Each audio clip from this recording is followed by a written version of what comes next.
Fábio, eu queria agora tornar um assunto um pouco mais tenso, porque a categoria de educação ela é uma categoria combativa, uma categoria com muitas demandas, e nesse governo a gente teve uma crise de educação muito grande, teve uma greve longa. A última grande greve também foi no seu antigo governo, e houve ganhos, inclusive, da greve, mas eu queria debater a respeito de dois tópicos que estão no seu programa de governo, que é a lei do piso salarial e a questão da valorização do tripé salário, carreira, formação. São coisas maravilhosas, a educação ela vai, obviamente, ler isso aqui e acha interessante. Só que no momento de crise, no momento de falta de recursos, de pandemia, você acha que é possível fazer isso a curto prazo? O nosso plano de governo foi feito por nós. Ele não foi um copia e cola, né? Porque tem muito plano de governo que você faz um copia e cola.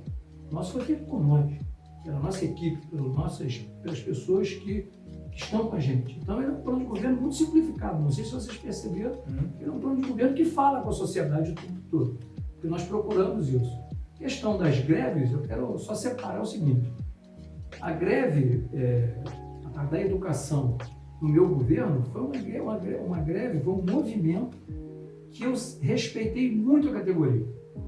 Eu nunca deleguei a secretário nenhum atender o CEP. Eu sempre atendi o CEP. Por quê? Aquela greve não foi uma greve, ela foi uma mudança de paradigma na educação, onde nós recuperamos uma defasagem de salário histórica de 20 anos.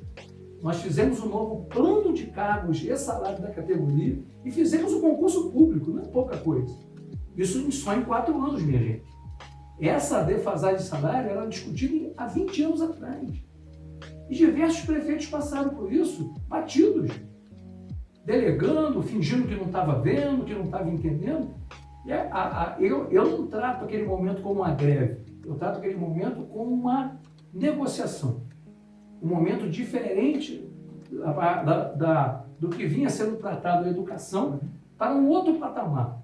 A nossa educação, usando já uma palavra que ficou muito famosa, ela entrou em outro patamar. Eu não tenho dúvida disso. Então, as greves são necessárias. O movimento sindical tem que ser respeitado. Os avanços que os trabalhadores conquistaram nesse país se devem muito pelos movimentos sindicais, mas se deve muito também pelo interlocutor do outro lado, pelos governos. Ninguém avança sozinho. Ninguém. Não adianta uma greve lá e um prefeito longe, fingindo que não está vendo. Nós, sim, nós entendemos o movimento, compreendemos a importância daquele movimento e negociamos com a educação. Negociamos para o bem, negociamos para cima, para a evolução. Então, eu vejo que a gente vai ter que ter um diálogo muito transparente com a categoria, com o CEP, um diálogo transparente, mostrando o que entra na prefeitura de recursos, dando transparência aos recursos da educação, Fundeb, que nós vamos perder, porque nós já estamos há 2 anos sem aula. Um período em função da pandemia, sim, mas um período em função da falta de sensibilidade do atual prefeito, do atual governo, que não quis enfrentar, que não quis botar a liderança dele a favor da categoria. Então, nós vamos ter que fazer um mutirão pela educação, minha gente. Nós temos escolas há 2 anos que os alunos não vão na escola. Essas escolas estão com infiltrações que não estão sendo vistas, porque a escola está fechada. Para que o ano letivo se inicie em fevereiro, que é importante, vai ter que se trabalhar muito, fazer um mutirão, nós vamos contar com muitas pessoas, porque não adianta você também ter o profissional de educação bem remunerado, com seu plano realizado, efetivado, e a escola destruída. Não pode. O aluno tem que chegar na escola, numa escola boa, numa escola limpa, numa escola bem pintada, se possível com ar-condicionados, para que ele tenha uma educação de qualidade. Não podemos abrir mão de pensar numa merenda escolar de qualidade, porque senão também fica a gente discutindo uma coisa, só achando que é só importante cuidar de uma situação profissional, esquecemos que o nosso maior objetivo é o aluno. Nosso maior objetivo é o aluno. O maior objetivo são as famílias, são esses pais e mães que querem uma educação de qualidade para o seu filho. E uma educação de qualidade envolve bons profissionais, bem remunerados, estruturas físicas boas e alimentação. Merenda de qualidade, sim, porque muitas dessas crianças têm naquela alimentação a sua principal alimentação. Então, é um contexto. Nós não podemos tratar do assunto educação isolando assunto da categoria, esquecendo que tem outros assuntos que precisam ser adequados num projeto de educação. Eu penso que não se faz política na educação, se faz política de educação. É bem diferente. Sim. Prosseguindo aqui então, saindo um pouco do campo do Ronald, partindo um pouco para o meu campo que é a segurança pública. A gente sabe que um grande atrativo da cidade é a segurança. Muitas pessoas vêm para Cachoeiras por ser uma cidade, ou que era, né, uma cidade muito segura. Mas com o passar do tempo, essa sensação de segurança, né, da população e dos comerciantes, ela diminuiu muito. A gente passou por episódios que nunca aconteceram, né? Explodiram um banco, muitos comerciantes sendo assaltados. O senhor tem algum plano de governo para melhorar a nossa segurança pública? Sim, um plano de governo para a segurança pública usando tecnologia, né? Hoje, a gente sabe que existe recurso no governo federal para equipamentos de última geração para monitorar. A segurança pública hoje ela é feita, sobretudo, com tecnologia. E a gente não pode ficar à margem disso. Nós temos que estar dentro dessa tecnologia.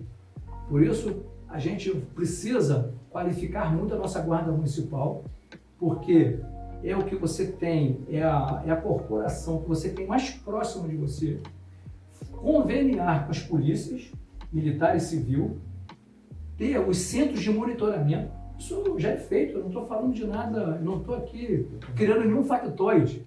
Eu estou aqui falando de coisas que já é feito em municípios menores do que o nosso, inclusive. O interior de São Paulo dá aula disso, já há décadas. Você monitora toda a cidade por câmeras. E com um bom convênio com a Polícia Militar, com a nossa guarda fazendo a ronda, fazendo a segurança do patrimônio público, a gente consegue minimizar muito dessas coisas que estão acontecendo aqui e enfileirando essas situações a cada dia. Hoje, o que a gente vê no nosso município são coisas que não nos agradam. Nós, que nascemos aqui e continuamos aqui, porque nós gostamos da vida do interior. As pessoas que vêm para cá, escolheram aqui para viver, é porque gostam da nossa rotina, do nosso cotidiano. E hoje, lamentavelmente, a gente começou a ver coisas que não é do nosso dia a dia. Não é comum para a gente acordar sabendo que explodiram o Banco Bradesco. Não é comum para a gente saber que em menos de 24 horas, 2 assaltos foram feitos na mesma rua em 2 comerciantes da nossa cidade. Não é comum para a gente. Então a gente precisa se preocupar com isso, se incomodar. Então é possível, tem recurso para isso. Tem recurso em Brasília.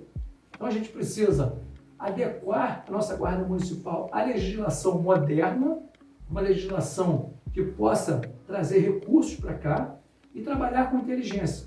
E o prefeito tem que se relacionar bem, sim, com o secretário de Segurança Pública do Estado do Rio de Janeiro, que hoje houve uma mudança, você tem o secretário da Polícia Militar, tem o secretário da Polícia Civil, mas não importa, você precisa se articular ali, porque quando nós vamos falar de segurança a nível Rio de Janeiro, que joga o nosso índice de violência, o nosso índice de violência, graças a Deus, ainda é baixo. Mas, se a gente se acomodar, achando, está baixo, deixa para lá. Nós estamos percebendo no nosso dia a dia que a gente precisa enfrentar isso. Enfrentar com garra, com altivez e, principalmente, com tecnologia. Rafael, você citou aí a respeito das rondas. Eu achei interessante que no seu plano de governo você fala em fortalecer as rondas em escolas municipais, em vigilância do patrimônio público. Eu queria fazer uma pergunta bem simples e direta.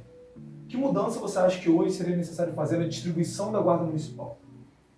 Primeiro que outra coisa boa que foi feita, né, nesses últimos tempos foi eu creio que o concurso público para a Guarda Municipal foi uma das coisas boas que foram feitas. A gente também não pode ficar aqui também negando o que de bom foi feito. Só que tem um efetivo que passou no concurso público e ainda não foi chamado. Precisa ver a validade desse concurso, se ele tiver válido, tiver legal ainda, chamar essas pessoas que já passaram a vaga no concurso público para melhorar o nosso efetivo, porque a principal função de uma guarda municipal é a proteção do patrimônio público, né? Entre outras. Mas isso é uma ação que está na nossa mão. Agora, como você pode conceber a nossa guarda municipal, que eu quero aqui aproveitar, externar os meus agradecimentos e elogios, porque são bravos homens, mulheres que estão ali naquela farda lutando por dar segurança, para poder trazer o cidadão cachoeirense pelo menos um olhar amigo, né? Então, o que a gente percebe é que não pode, você não deve. Como é que você pede, como um superior determina que o agente público, né, ele realize uma ação de ordem pública, ele chega lá num carro, caindo aos pedaços? Qual o sentimento desse agente público?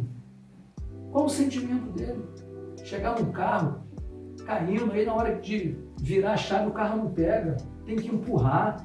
Gente, a autoridade pública, ela precisa estar investida de equipamentos. Ela precisa estar, ela tem que chegando com o que tem de melhor, principalmente com postura, né? A postura, ela é importante. Então a gente precisa cuidar melhor, dar mais atenção. Quando eu fui prefeito, eu cuidei com muito carinho da nossa guarda municipal, sempre com muito respeito, e entendendo que a guarda municipal, ela dialoga com o nosso turismo também, porque a guarda municipal pode ser um agente da nossa ordem, porque eu sempre digo que venham todos para a Cachoeira de Macacu, são todos muito bem-vindos, mas preciso chegar aqui entendendo que aqui nós temos as nossas regras. Quando você vai para um clube, você recebe as regras do clube. Quando você se hospeda num hotel, tem lá escrito o que você não pode fazer naquele hotel. E hoje o nosso turismo está sem regra. As pessoas chegam sem a menor ordem. E a gente precisa, através da nossa guarda municipal, que eles cobrem essas regras, que já existem. A lei ambiental está aí. A nossa guarda florestal pode ser importante nisso aí. Mas a gente precisa dotar essa guarda de valorização profissional e de equipamentos, como veículo, por exemplo, para chegar bem. Passando agora, então, o candidato, para transporte, o senhor diz no plano de governo do senhor, o senhor pretende realizar permanente manutenção nas estradas federais do município. O senhor acha que alguma dessas estradas que são de chão, elas podem ser pavimentadas ou elas economicamente vale a pena pavimentá-las? Eu já fiz, né? Eu, quando fui prefeito, asfaltei a estrada do Guapiaçu de ponta a ponta, né? Foram 16 quilômetros de estrada ligando a RJ-122 a toda a localidade do Guapiaçu, que favoreceu toda uma região. O Estreito, o Matumbo, o Areal, o VEC, o próprio Guapiaçu, enfim, o Santo Amaro, ali todos, Santa Maria, Santa Fé, Taperiti, toda aquela região, ela foi beneficiada com aquele asfalto. Então é possível fazer assim. Só que enquanto você não tem o ótimo, você tem que fazer o bom. E qual é o bom? Cuidar das estradas de chão com zelo. Você tem que manter a estrada. E a estrada de chão, né, as estradas vicinais, muitas das pessoas falam assim, porque tem que garantir o escoamento da produção. Claro que sim, é importante, mas não é só isso. Vocês imaginam um morador de São José da Boa Morte, lá da Bonanza, lá do Varjão. De noite a esposa dele está grávida, gestante, já se aproximando o dia do parto, e ele sabe que a qualquer momento ela pode precisar de um atendimento. Aí, ele quando pensa na estrada que está ruim, gente, isso não é paz. Isso traz intranquilidade. Isso traz nervosismo. Isso traz angústia. Aí, aqueles momentos que eram para ser prazerosos, eles se tornam preocupantes. Então não é só escoar a produção, é muito mais do que isso. É escoar a produção, sim, mas é cuidar que as pessoas que moram no interior tenham tranquilidade, que se precisar sair, tem uma estrada boa para andar, que sabe que se vai sair 7 horas lá de São José, por volta de 7h30 está aqui, desculpe, por volta de 7h30, 19h30, está aqui no hospital. Então, não é só achar que o produtor rural só trabalha, não. Existe um erro conceitual em alguns políticos de achar que o produtor rural é só para trabalhar. O produtor rural merece saúde de qualidade, educação de qualidade, lazer. Ele tem o direito, sim, de domingo querer vir à cidade. Vir aqui na cidade.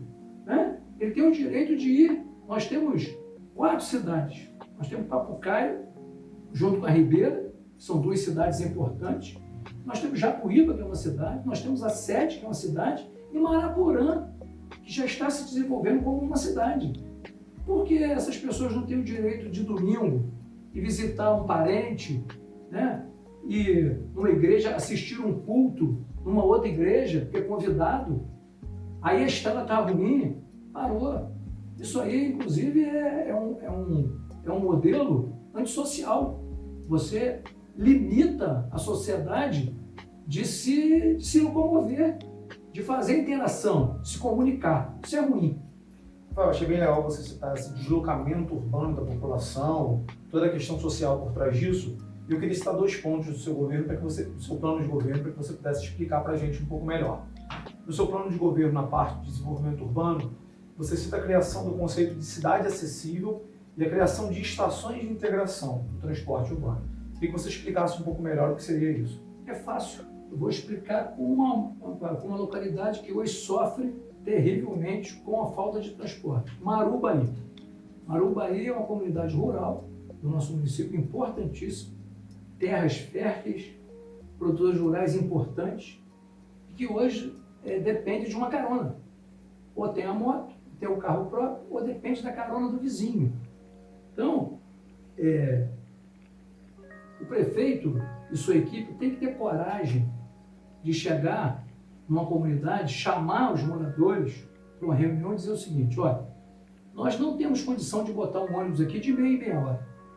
Isso é inviável do ponto de vista econômico e não tem fluxo para isso de pessoas. Mas pactuar junto com eles o seguinte: qual o horário melhor para sair de manhã? Para atender escolas, porque o filho do produtor rural, o filho do morador, ele também tem o direito de estudar no colégio particular. Se o pai quiser e puder, só que você tem que definir um horário. Então, voltando ao exemplo aqui do Marubaí, porque é um exemplo clássico que serve para todas as comunidades. 6h30 é o melhor horário para sair, então nós vamos garantir que 6h30 vai sair o transporte do Marubaí até Papucaia. E que uma determinada hora depois, no final da escola, vai voltar para o Marubaí. Então, aquela criança que veio estudar, ou aquela senhora que foi ao médico, ela sabe que ela vai pegar o ônibus 6h30 e que ela vai voltar às 14h30, por exemplo, ou 13 horas. E que depois, às 14 horas, esse mesmo ônibus volta para Papucaia. E que depois, às 18h30, eu estou aqui falando hipoteticamente, 18h30 ela volta para a comunidade. Isso dá segurança. Segurança, inclusive, para uma jovem que quer visitar uma outra jovem, uma amiga, um amigo. Chega para o pai: minha mãe, olha, eu estou indo para Papucaia, que eu vou passar o dia lá na casa da minha tia. Isso é o nosso dia a dia, gente, é nosso cotidiano. E a integração. Por que a integração? Nós temos uma rodoviária em Papucaia. Se você integra o transporte até ali, você atende a dois segmentos. As pessoas que queiram resolver todas as suas necessidades em Papucaia e aquela que queira vir para Cachoeiras ou ir para Itaboraí, você integra. Você está numa cidade. Então ela faz a sua livre escolha. Mas o importante é sair da onde hoje está impossível. depende de carona, depende da boa vontade, ou às vezes de ter que pagar um carro particular, e é caro, pesa no orçamento. Então, a gente precisa pensar nessa questão do transporte com muita responsabilidade, mas, sobretudo, lembrar que se aqui está difícil, para quem mora lá no interior está pior. E esse projeto de transporte precisa ser discutido com quem mais precisa ser ouvido, que é o morador. Isso vale para São José da Boa Morte, para o VEC, para Ilha VEC, para Quizanga, para Areal, para o Capiaçu, vale para todo, para o Faraó, vale para todas as comunidades. O que eu estou falando aqui, o morador do Faraó vai se colocar e vai ver que é isso mesmo. Você do Faraó, você ainda tem uma facilidade, você pode trazer direto, né? O pessoa que queira vir para Cachoeiras, vem numa linha direto, sai na rodoviária de Cachoeiras de Macacu. Enfim, você tem como fazer integração com outros modais e você ainda tem como fazer a linha direta. É possível fazer, eu já fiz e fiz bem feito. Mas o senhor pretende fomentar o transporte alternativo ou reativar, né, reviver a Expresso Macacu? A primeira coisa é o seguinte, para você falar de transporte de Cachoeiras de Macacu, você não pode estar comprometido com as grandes empresas de transporte, porque senão o discurso vai pelo ralo. Então, o discurso tem que ser um discurso verdadeiro. Nós não temos compromisso com nenhuma empresa, com nenhuma gigante, com nada. A gente precisa entender qual a melhor solução. E nós temos que ouvir as pessoas. Então, para falar de transporte em Cachoeiras de Macacu, precisa primeiro conhecer do assunto, para não confundir a cabeça das pessoas. O transporte intermunicipal, ele é gerido pelo governo do estado. O que também não pode dizer que o prefeito tem que ficar achando que, como é dever do governo do estado, ele não precisa ir lá ser a voz do cachoeirense, para ter uma passagem mais justa, uma tarifa mais justa, para ter uma tarifa segmentada, por que não? Né? Se você tem trechos, por que não segmentar os trechos? Por que não ter o cartão aqui na nossa cidade? Se tem na cidade grande, por que nós não podemos ter um cartão? Que é para favorecer o usuário? Então a gente precisa discutir isso com profundidade e, acima de tudo, com compromisso. Agora, esse assunto, se tiver comprometido, se tiver com o rabo preso com as empresas, as gigantes, não vai fazer nada. Não vai fazer nada. Porque fica sob o domínio, sob a tutela, sob o chicote dessas pessoas. E nós, a gente tem muita tranquilidade de falar a parte desse assunto aqui. A gente não pode esquecer que eu fiz a primeira ciclovia do município de Cachoeiras de Macacu. A bicicleta é um modal limpo, um modal barato, de fácil acesso. E eu fiz a primeira ciclovia integrando, ligando Papucaia, Ribeira Papucaia. Nós temos que continuar com os projetos de ciclovia, porque a ciclovia, a bicicleta é transporte, precisa ser visto como transporte. E o nosso município está aí, né? A pandemia também mostrou isso, quantas pessoas descobriram na bicicleta um modal de transporte importante, barato, rápido, ao seu alcance dele. Então a gente precisa dar segurança também para isso. Então, o transporte precisa ser discutido profundamente. Se vai ser Expresso Macacu, se vai ser outro assunto, eu acho que seria enganoso você, sem primeiro tomar pé da situação, a gente precisa saber como é que está a empresa, né? Eu estou 8 anos afastado, então a gente vai saber a situação da empresa, eu digo a situação contábil. A empresa não está funcionando, isso é claro. Eu digo a situação contábil, a legalidade dessa empresa, como é que estão as certidões dessa empresa. Então, e não é colocar qualquer transporte. Quando você fala de transporte, você está falando de transportar vidas. Então precisa ter também a preocupação com a qualidade desse transporte. Então, muita coisa para ser tratada nesse assunto do transporte, que ele precisa ser permeado, sobretudo, de responsabilidade e coragem. E nós temos para fazer. Rafael, vamos pular para o próximo tópico então, para o tópico de obras. Eu queria entrar nesse tópico pegando um assunto que eu acho que é bem a sua área, que é a questão do meio ambiente. Certo? No seu projeto de governo, você fala de uma macrodrenagem urbana para combater enchentes. Um dos tópicos que nós queríamos citar é como que as obras públicas poderiam ser suficientes para evitar desastres. Certo? A gente está numa região que é um vale, tem rios que sobem muito e cada vez mais a questão do clima afeta isso. Como é que seria esse projeto? Primeiro é fazer o que eu já fiz. Né? Aqui, à nossa esquerda aqui, tem um bairro, talvez o mais tradicional do nosso município, né? Que é o Morro do Cléber, a nossa cidade alta. Quando eu assumi a prefeitura em 2009, havia um laudo de um geólogo, uma instituição, dizendo que o bairro estava sob ameaça de descer, de desmoronar, de cair. Principalmente na subida do Morro do Cléber. Ali, quando passa em frente ao Piratas, você pega a principal. A rachadura estava já imensa, uma rachadura grande, importante. Vocês imaginam se aquilo desaba? A tragédia ia parar lá na rodoviária. Uma tragédia sem limites. Nós fizemos a contenção do bairro, ali, logo na subida, uma obra que todos passam por cima e se esquecem. Mas eu não posso me esquecer, porque foi uma obra que me fez dormir melhor, que me deu tranquilidade. Porque era inadmissível você ver uma coisa que o geólogo já tinha falado, tecnicamente, e que a população já via. E eu fui lá e vi o risco, a rachadura que se formou ali na subida do Morro do Cléber. E nós fizemos a contenção ali, porque era um vazamento de uma manilha que traz a água lá de cima, que estava vazando por baixo.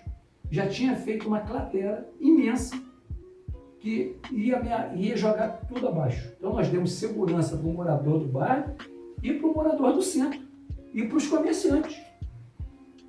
E não só isso, aqui na usina, aqui, a 50 metros da gente, eu fiz uma contenção aqui, porque ali também estava ameaçando cair. E mais, na divisa entre o Ganguri de cima e o Ganguri de baixo, nós fizemos uma obra de governo federal. Ali tem uma rua que as pessoas não podiam passar mais. As compras, o caminhão da compra, que é uma tradição no nosso município, ia até um certo ponto, o morador tinha que buscar a compra nas costas. Entendeu? Nós fomos ali na divisa, o Ganguri de baixo com o Ganguri de cima, a conhecida rua de Seu Nilo. Nós fizemos a contenção, demos proteção para os moradores da parte alta do bairro e para quem morava embaixo, para quem mora embaixo. Calçamos a rua, fizemos o calçamento, fizemos a pavimentação, porque não tinha explicação. Calçaram uma rua, colocar mais peso numa rua que estava caindo, que ia descer o bairro inteiro. Primeiro, fizemos ação preventiva e a contenção. Lá na Castelo Branco também, a ligação entre a Castalha, Beira-Linha e Boca do Mato, no Rancho Hélio, estava ameaçada, ia cair. Eu fui lá, fiz uma contenção lá. As pessoas passam desapercebidas ali. Mas quando eu passo ali, eu me sinto mais cidadão. Eu me sinto uma pessoa mais comprometida com a nossa gente. Porque muita coisa que foi feita, as pessoas não veem. E esse processo precisa continuar. A gente precisa ouvir. A GeoRio é um órgão referência no Brasil. Você não pode desconsiderar as informações de órgãos de geologia, que são pessoas que estudam para isso. Precisamos retomar essas ações para dar segurança aos moradores e evitar as tragédias. Porque não adianta deixar acontecer. E depois que acontece, vidas são perdidas, né? Sonhos são rompidos. Então, a gente precisa trabalhar preventivamente. Eu já fiz isso e sei como fazer. Tá bom. Eu gostaria de perguntar se o senhor tem algum plano de regularização fundiária para os bairros mais carentes da cidade. Boa Vista, sendo mais específico, o Buqueirão, Expansão B, o Forno Velho. O senhor tem algum plano?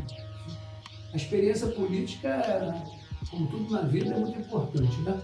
Eu já vi várias tentativas de se tentar regularizar, dar a escritura, né? Dar a titularidade é uma coisa que ninguém tira mais, né? É direito do cidadão. Então, por exemplo, aqui na Felicidade, vamos dar um exemplo mais claro para as pessoas entenderem.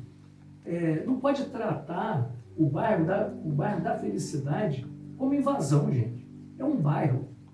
Ali tem famílias, pessoas, tem sonhos que são construídos ali. E não dá para cuidar disso da maneira que já tentou cuidar. Então, eu aprendi na vida pública que essas ações, que são muito burocráticas, precisam de uma especialidade, precisa de uma equipe só cuidando disso.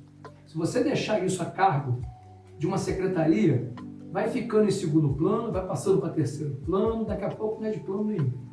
Nós precisamos, o nosso município tem muitas áreas, muitos bairros que são importantes para a nossa economia, são bairros que são residência de trabalhadores e trabalhadoras. E a gente precisa dar a titularidade do imóvel para essa gente. Por quê? Você dá a escritura de um imóvel, é você dar segurança. É você dizer o seguinte, é seu sim, mas para isso precisa trabalhar com uma equipe qualificada, com conhecimento do assunto, para que isso não fique perdido, como já ficou perdido por vários discursos políticos. Nós vamos tratar desse assunto com profissionalismo, para a gente criar um plano de metas para dizer que no período de 4 anos queremos entregar a titularidade, a escritura de X imóveis, que se cada um fizer um pouquinho da sua parte, a gente vai limpando a pauta, a gente vai cuidando melhor, dando segurança para a nossa gente. Rafael, eu queria entrar agora em outro assunto que também é uma das principais demandas do município, como eu já disse antes, além da educação, é a questão da saúde. E eu vou entrar no tópico da saúde com algo bem específico. Em Papucaia, na região da Ribeira, nós temos uma UPA que hoje não está ativada. Tá? Há muita discussão no município se essa UPA é um projeto viável ou um elefante branco. Eu queria saber a sua opinião sobre isso. Bom, a UPA de Papucaia, né? Que por enquanto a gente não pode chamar de nada. Por enquanto, lamentavelmente, a gente chama de UPA no sentido figurado, para dar nome.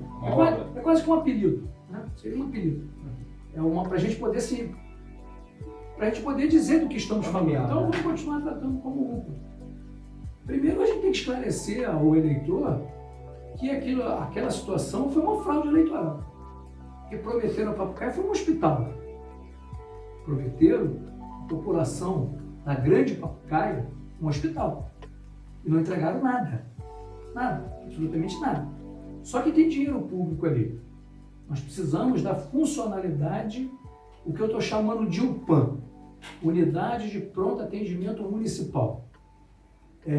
A gente não pode, só porque foi o outro que fez, a gente colocar tapume ali e fechar. Eu não penso assim. Vamos aproveitar e fazer uma UPAM ali com especialidades médicas. Exemplo, à noite, que normalmente são as horas de maior aflição, só para dar um exemplo, uma mãe está com um filho passando mal. Vamos botar pediatra ali na UPAM, para essa família não precisar se deslocar até Cachoeiras, saindo muitas das vezes tendo que pagar um transporte, tendo que pagar um transporte particular. E não é só para atender Papucaia. Ali você pode atender Alô Brasil, Ipiranga, Guararapes, a grande Papucaia, Ribeira, inclusive a Jacuíba. Forno Velho está muito pertinho ali do que eu estou chamando agora de UPAM. E a gente, com isso, a gente usar de desafogar o nosso hospital. Porque você imagina, uma pessoa está em casa, corta a mão, né, fazendo alguma coisa, precisa vir em Cachoeiras para fazer uma sutura. Se tivesse um médico ali qualificado para tal, resolve ali. A gente precisa equipar aquele dinheiro que está ali, naquela obra, é nosso, é dinheiro público. A gente não pode virar as costas só para dizer o seguinte, deixa assim para deixar sempre a marca da incompetência de outro prefeito. Isso não é correto para a população. A gente precisa dar funcionalidade e a gente está com essa visão muito clara de que é possível a gente, com um pouco de esforço, a gente usar, somando junto com o hospital, que é a nossa grande entrada de urgência e emergência, a gente dividir um pouco dos recursos com o hospital, com a UPAM, para desafogar e atender melhor a população, encurtar o caminho de uma família, de uma pessoa que está precisando de um atendimento emergencial em alguns quilômetros. Isso salva a vida, né? Sim. No plano de governo do senhor, é evidente que a prevenção é muito mais barato, né, do que a gente esperar que a doença chegue né, mais, no estado mais avançado. No plano de governo do senhor, o senhor diz que irá investir em profissionais da saúde que procurem nas casas, né, pessoas com doenças crônicas e identificar o grupo de risco. O senhor pensa em contratar mais profissionais, agentes de saúde comunitária, ou o senhor acha que já tem um número suficiente de profissionais nessa área, só que eles são mal utilizados? Primeiro, eu dizer o seguinte: vem dinheiro do governo federal para isso. O governo federal, através do SUS, do Ministério da Saúde, ele repassa recurso para as prefeituras para cuidar da atenção básica. Não? Nós estamos falando de um recurso que já é nosso de direito, só que está sucateado. Sucateado.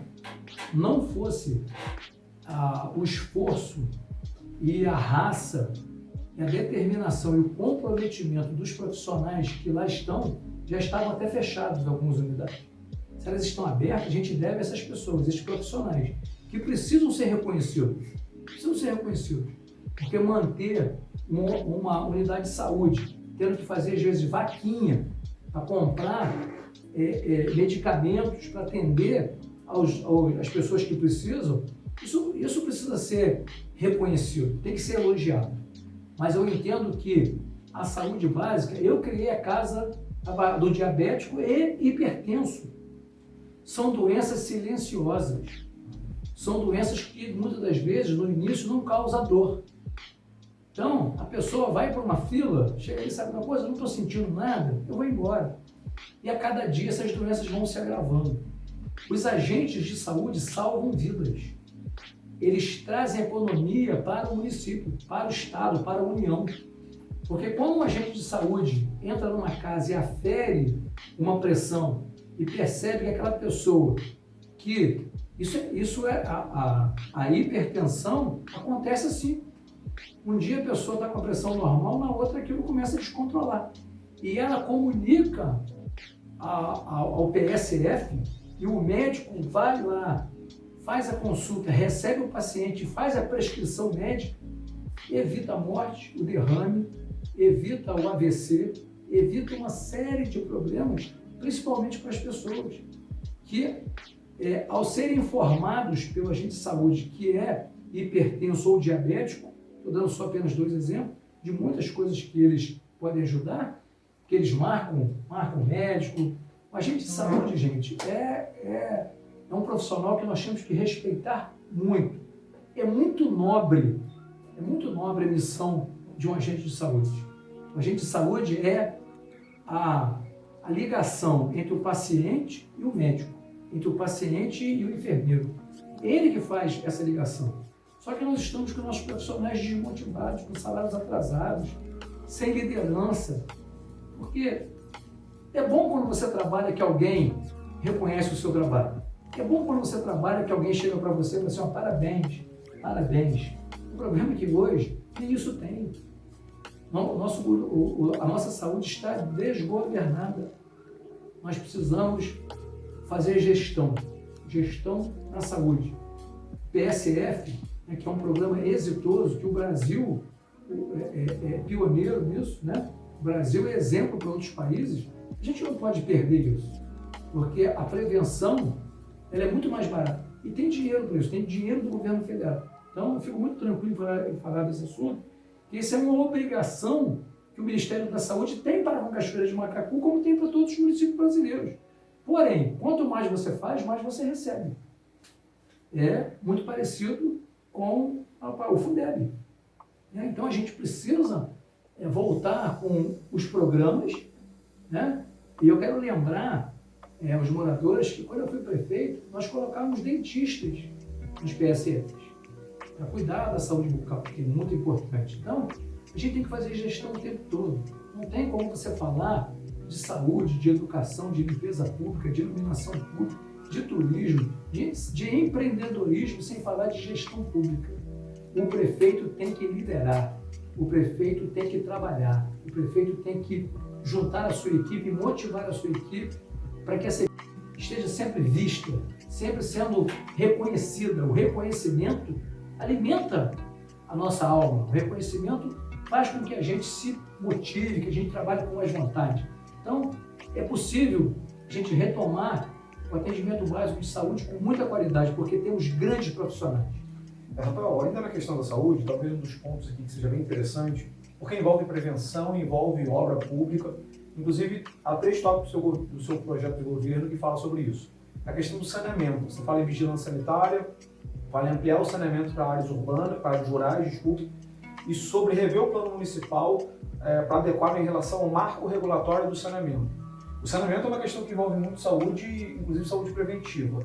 Como você pretende colocar em prática essas questões do saneamento? Eu já falei aqui e volto a falar. Eu, quando fui prefeito, eu procurei olhar para todo mundo, né? Porque o prefeito ele é de todo mundo. Ele é de São José da Boa Morte, ele é da Quizanga, ele é da Ibira, ele é lá de Patis, ele é do meio da Serra, ele é de Água do Brasil, ele é de todo mundo.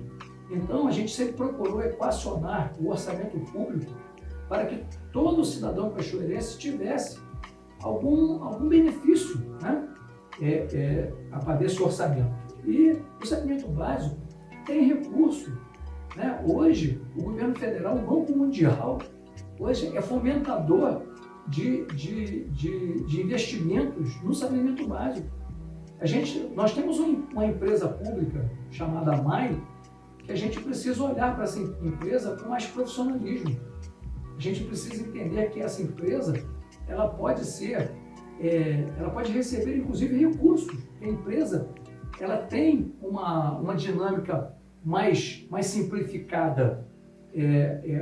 Quando você fala de prefeitura, né, da administração direta, a burocracia é muito pesada. A empresa, por ser a administração indireta, ela tem mais flexibilidade, ela tem mais facilidade. Nós temos que usar o que temos. Não ficar inventando história. A MAI ela pode receber recursos, inclusive recursos da iniciativa privada, recursos do Banco Mundial. Temos que pensar grande e achar, vai fazer o saneamento básico em São José, em Quizanga, para quê? Sabe por quê? Porque lá tem gente, tem pessoas, tem moradores, tem famílias, tem crianças. E se você achar que é normal criança brincar com esgoto, né? Eu cito aqui o exemplo do bairro do Village. Eu caminhei 3 dias seguidos lá. Quando eu assumi a prefeitura, o que faziam com os moradores daquele bairro era simplesmente uma covardia. Acho que as pessoas passavam ali fingindo que não existia aquele bairro. Crianças brincavam com esgoto. Com esgoto. E nós fomos ali, com recurso do governo federal, a fundo perdido, fizemos o saneamento, separamos o esgoto da água de chuva, fizemos as calçadas, o asfalto, botamos um bairro novo, o recurso da creche que a gente conquistou, né? E não terminaram o projeto. Não terminaram. O projeto está lá acabou, parou. Porque não podia continuar, porque foi Rafael que fez. Gente, a nossa população não pode pagar pelas brigas dos políticos. Isso é injusto. Não é correto com vocês que, entre a briga de um prefeito com o outro, vocês paguem o preço. O prefeito tem que ter coragem de fazer o que eu estou falando aqui. Eu vou continuar tudo que tiver de bom. Não vou querer a UPAM, é um exemplo. Vamos dar funcionalidade, vamos entregar à população para que elas possam usufruir daquilo que é nosso, é dinheiro público e precisa ser respeitado. Saindo agora então no campo da saúde, indo para áreas mais tranquilas, vamos falar um pouco de lazer. Candidato, a gente sabe que o Carnaval Cachoeirense é um patrimônio municipal, né? O senhor tem alguma política de estímulo para trazer turistas durante essa época do ano? O Carnaval é uma coisa nossa, né, do brasileiro. O cachoeirense, então, ele acho que ele nesse momento ele é muito brasileiro. Ele é muito carioca, né? Ele ama o carnaval. O carnaval acontece aqui naturalmente, né? Só que eu, quando fui prefeito, eu procurei organizar o máximo possível o carnaval, porque o carnaval ele tem que ser bom primeiro para a nossa gente. Ele tem que ser bom primeiro Sim. para o cachoeirense. ele sendo bom para o cachoeirense, ele vai passar a ser bom para os turistas. Então, o carnaval precisa ser olhado como um atrativo, usando da cultura do carnaval, que é uma festa cultural, talvez a festa cultural maior, uma das maiores do mundo, que o brasileiro gosta e o cachoeirense ama. A gente precisa. E outra coisa, não é fazer carnaval só aqui na Sete. Quando eu fui prefeito, eu incentivei o carnaval em Papucaia, na Ribeira, no Maraporã, em Jacuíba, até no Guapiaçu, no Faraó, a gente colocava lá uma banda para tocar, com músicas carnavalescas. Para quê? Aquela pessoa que gosta do carnaval, mas que não quer vir para o centro urbano, quer curtir o seu carnaval ali com sua família, tem o direito também. Então eu vejo que o carnaval é uma festa cultural que nós podemos utilizar com muita sabedoria para melhorar essa marca. Já temos uma marca boa, que é ter um carnaval de rua bom, animado e familiar. Mas a gente não pode achar que, se deixar só por si só, que vai acontecer. O poder público tem que fazer a sua parte também, para ajudar, não atrapalhar. Se você ajudar, já está bom. Rafael, nessa parte de lazer, cultura e tudo mais, a gente tem alguns tópicos aqui bem interessantes. A ideia da vida noturna cachoeirense, porque o jovem normalmente ele se desloca para fora do município na noite, para ele poder aproveitar a noite. A questão das tradições culturais do município, as festas em geral. E no seu projeto de governo você fala em consolidação do sistema municipal de cultura. Você acha que essa consolidação ela pode afetar essas áreas? Não, ao contrário. Eu sancionei em 11 de setembro de 2012 a Lei da Cultura. Eu que sancionei, eu fui prefeito. Só que essa lei, depois daí, ela não foi cumprida. O Fundo Municipal de Cultura, por exemplo, que é importantíssimo, ele precisa ser cumprido, né? E eu penso ao contrário. Eu acho que é através da cultura que nós podemos fomentar, inclusive, a vida noturna. Eu tenho um pensamento um pouco contrário ao seu, desculpe em divergir, mas eu penso que a cultura ela pode ser importantíssima para a cultura. Exemplo, quando eu fui prefeito, eu incentivei muitas festas de bairro. Por exemplo, a festa da Castalha era uma loucura, no bom sentido. A economia do bairro, ela girava. É a padaria que vende mais, é a mercearia que vende mais, é a manicure que faz mais unha, é o cabeleireiro que cuida mais de cabelo. Enfim, vocês mexem na economia. E nós fazíamos as festas em todos os bairros, todos. Isso faz com que o morador de Papucaia, que gostava da festa da Castalha, saísse de Papucaia e viesse aqui. Isso chama-se confraternização, isso chama-se socialização. Então, a gente, através da cultura e do esporte, a gente pode fazer muito isso. Nós já fizemos. O esporte é outra atividade que pode criar muito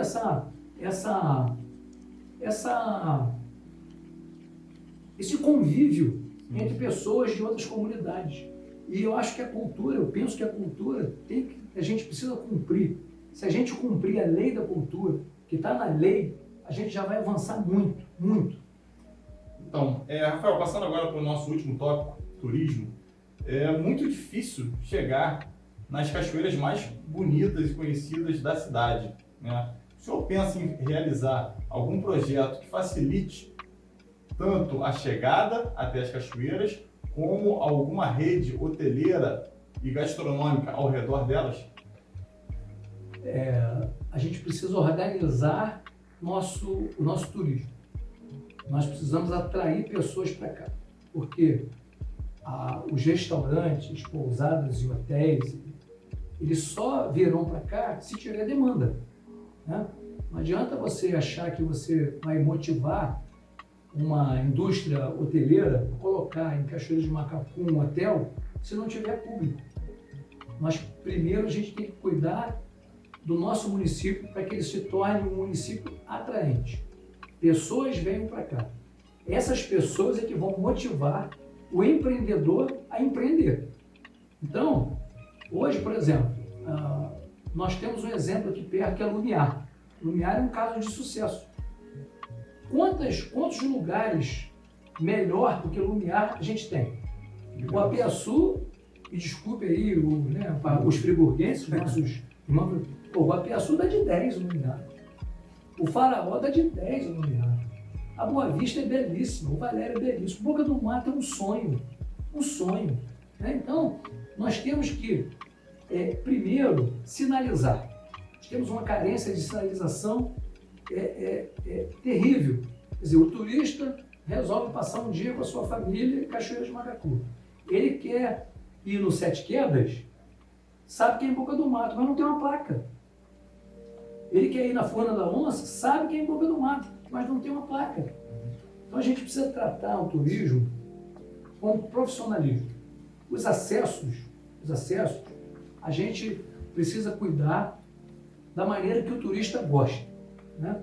A gente precisa entender que o turista ele tem o gosto peculiar dele. A gente não pode querer impor o que a gente quer ao turista, ao contrário. Nós temos que ficar ouvindo, atentos para o que o turista quer de Cachoeira de Macacu, para que a gente possa ofertando a infraestrutura necessária para que essas pessoas cheguem aqui, passem dias felizes e saiam falando bem da gente. Aí, meus amigos, é uma onda do bem. Que aí vem o empreendedor, ele é atento, ele sabe. Precisamos colocar um hotel em Cachoeira de Macacu, um restaurante, né? Uma choperia, uma pizzaria, uma pastelaria, e a coisa vai fluindo. Mas o que faz isso são consumidores. Se não tiver as pessoas, as famílias, a gente não vai ter nunca isso. A gente precisa pensar o seguinte: vamos organizar os nossos balneários, vamos ter uma cidade bonita. Como é que você fala em turismo se você vai na nossa praça? Hoje eu fiz uma caminhada, a nossa praça principal, a Manuel Dias Martinez, você vai na Praça dos Colonos, em Papucaia, de noite uma escuridão, um breu. De dia, mato, sujeira, os bancos largados, quebrados, a academia da terceira idade, que nós colocamos abandonado, o brinquedo das crianças que eu coloquei ali do lado do Carlos Brandão, acabados. Nem zelaram, nem manter o que fizemos, eles tiveram capacidade.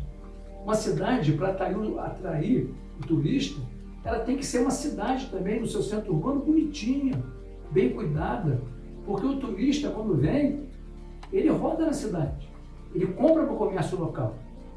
Isso aí eu não tenho dúvida, que eu volto a afirmar. Se a gente se derem essa oportunidade para a gente, nós vamos fazer diferente, nós vamos fazer a grande virada de Cachoeira de Macacu com o turismo. Para a gente fechar aqui um pouco desse segundo bloco, mais uma pergunta na área do turismo. No seu programa de governo você cita um calendário de eventos. Eu queria que você exemplificasse um pouco de que atrações você pensa em incluir nesse calendário de eventos para o turismo de Cachoeiras. Nós temos algumas vocações naturais, né? Os encontros de motociclistas já é uma coisa que acontece aqui. As pessoas gostam de vir para esse segmento, gosta de Cachoeira de Macacu.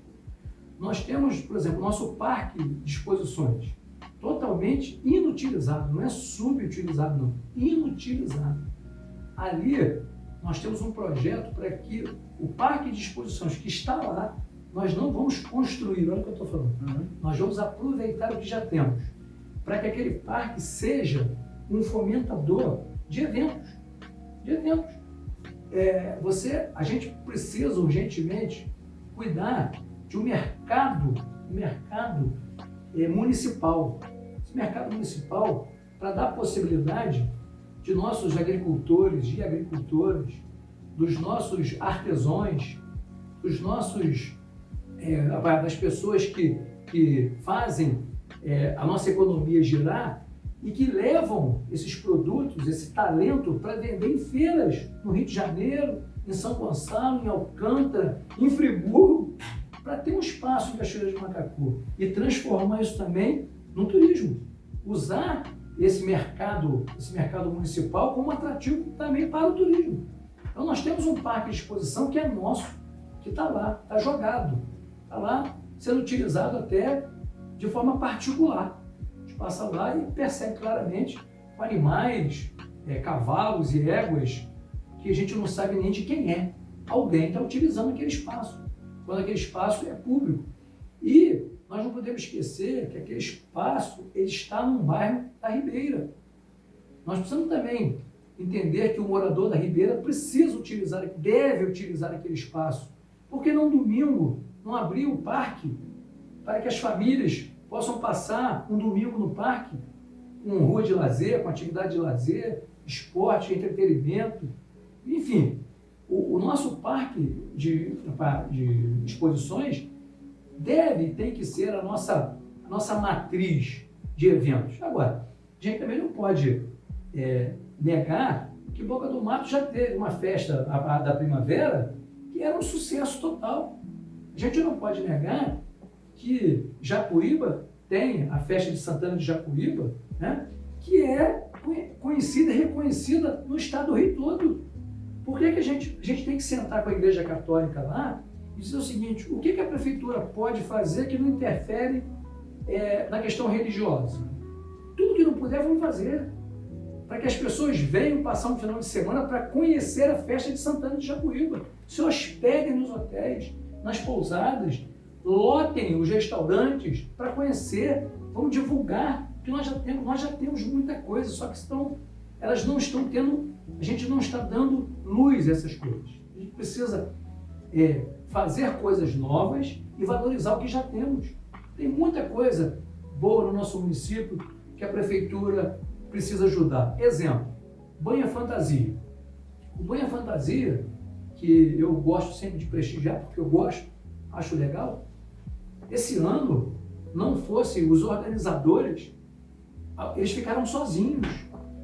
Poxa, gente, a prefeitura podia ter ajudado. E não é com dinheiro, não. Botava a guarda municipal para orientar, para organizar o trânsito, para poder fechar as ruas, para dar segurança para as pessoas que queriam ir lá. Então, a gente já tem muita coisa que é iniciativa privada, o pessoal da cultura, né? Eles já fazem muita coisa. Só que eles estão muito sozinhos, estão se sentindo solitários.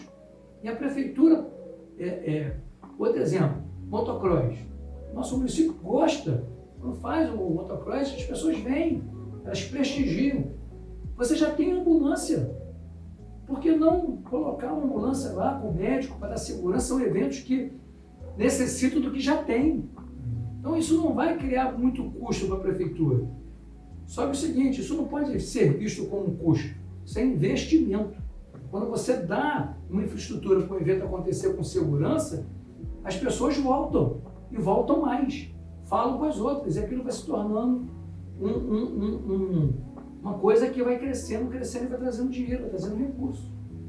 Tá ok, candidato. Então terminamos por aqui o nosso segundo bloco e daqui a pouco, depois de um pequeno intervalo, viemos com as perguntas da internet. Sim.